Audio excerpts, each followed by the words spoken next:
toparia mentorar uma padaria espelho da sua, na minha cidade, do zero?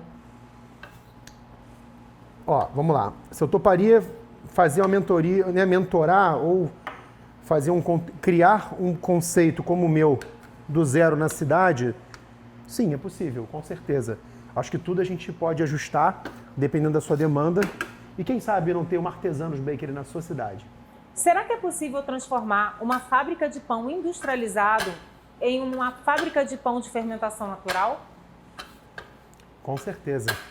Basta ajustar processo e entender o que você tem de equipamento para poder fazer essa transição. Mas sim, é muito possível.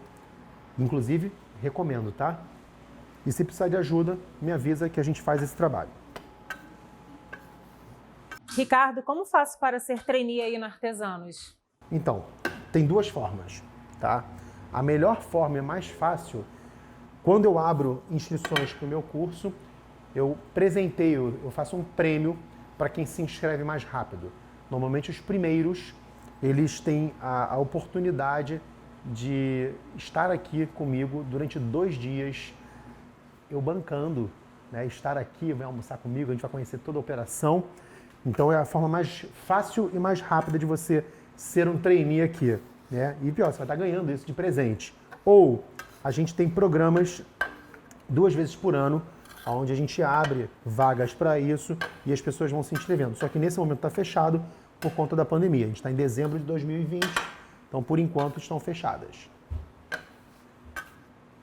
Assistindo ao Bradflix, vou conseguir alvéolos? Assistindo a Bradflix, você vai conseguir melhor do que alvéolos. Você vai conseguir um sourdough clássico igual ao que eu faço na minha padaria. Eu revelo toda a minha técnica, tudo que eu faço para fazer esse pão diariamente aqui na minha padaria. Então sim, você vai conseguir com certeza. A Bradflix, ela é para isso. Como calcular custo fixo se ainda não comecei a vender? Como calcular os custos fixos? Ué, você tem que imaginar o seguinte, se você mora em casa, você já tem um custo fixo, certo? Esse custo ele está pago já, né? Você tem um custo de moradia. Só que a partir do momento que você começar a produzir, você vai aumentar o seu gasto energético, você vai ficar mais tempo com a sua luz ligada, você vai aumentar o seu gasto de gás se você estiver utilizando um fogão. Então, o seu marco zero é o quanto você gasta hoje. E a partir dali, quando você começar a produzir, você vai ver o quanto a sua energia vai aumentar, você vai ver o quanto o seu gás vai aumentar. Então, aquele teu custo é o custo de produção. Você vai ter que inserir eles na sua produção, né, nos seus pães. Você tem que diluir isso na sua produção, para ter realmente um cálculo mais preciso, né, do seu custo de fato, tanto da ficha técnica do produto, né, do teu pão, quanto o quanto você está gastando com energia elétrica, gás e, lógico, a mão de obra também, né, o seu tempo. Para poder valorar, para você colocar preço no teu pão da forma correta. Como precificar o produto? Bom, seguindo essa linha do que eu acabei de falar, é isso, né? Você tem que saber o quanto você gasta, quanto custam os seus insumos, para você poder ter uma ideia do seu custo. E aí, baseado nisso, você tem que ter uma ideia do quanto o mercado pratica. Porque não adianta... vou fazer uma comparação de lugares, tá? O custo fixo no Rio de Janeiro, ele é que é caro, inclusive, diga-se de passagem, né? Então, a energia elétrica aqui é cara, os aluguéis são caros, o IPTU é caríssimo, a gente tem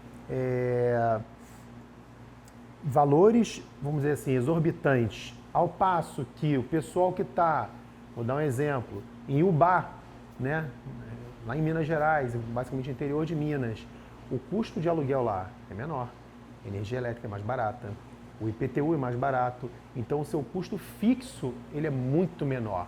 Então isso vai impactar no custo final do teu produto. Então, se eu hoje cobro aqui, exemplo, tá? Não é o que eu faço de fato, mas vou dar um exemplo.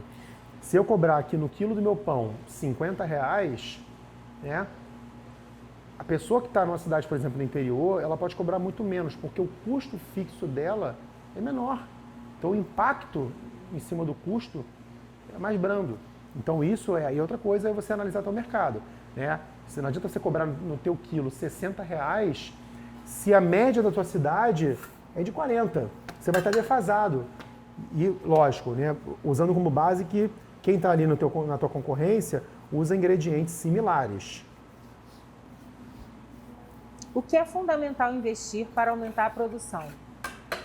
Forno é o primeiro investimento para aumentar a produção com qualidade, né?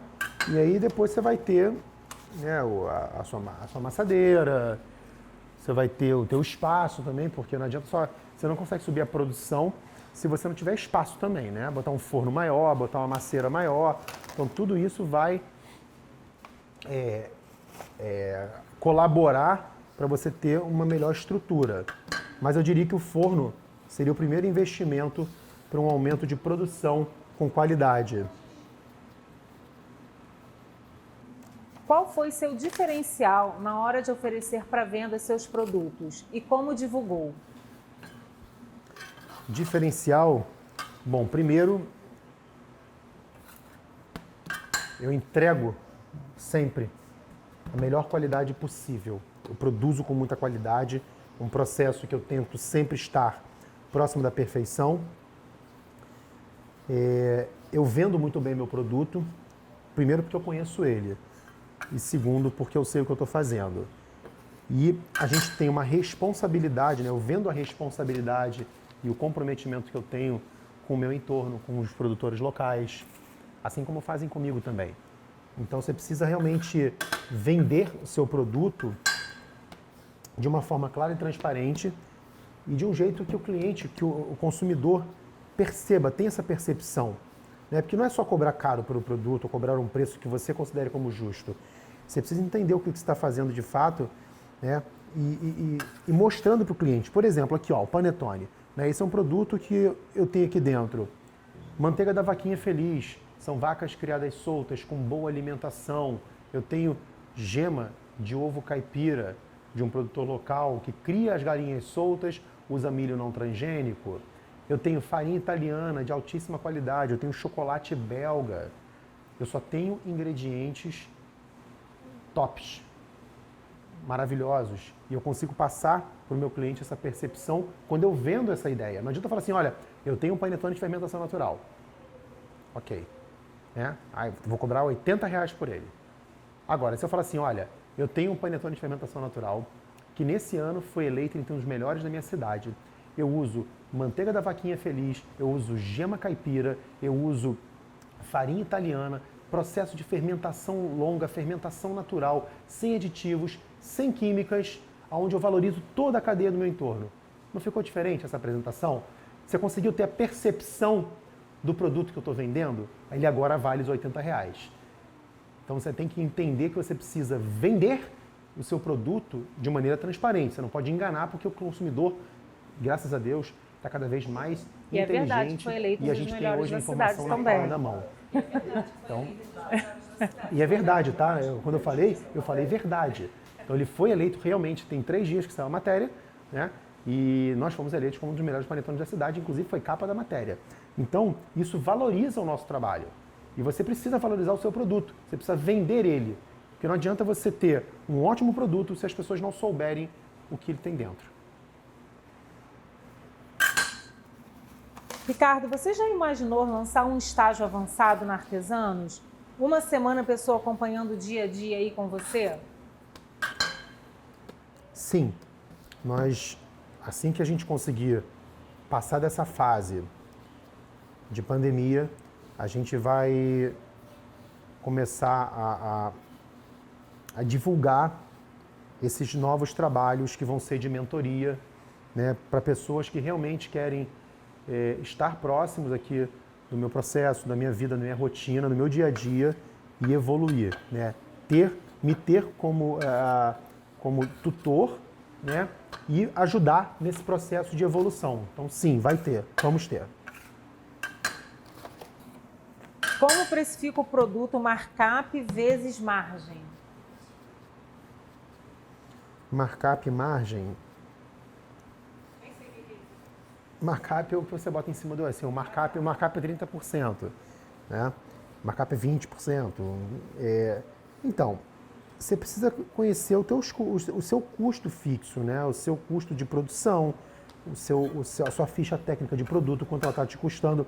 Eu não tenho o mesmo markup para todos os produtos aqui, né? Cada produto ele impacta no meu negócio de uma forma diferente. Então, assim, vou dar um exemplo muito prático, tá? O meu sourdough ele tem uma linha de produção, uma metodologia, tá? Vou dar exemplo, o panetone ele tem outra metodologia.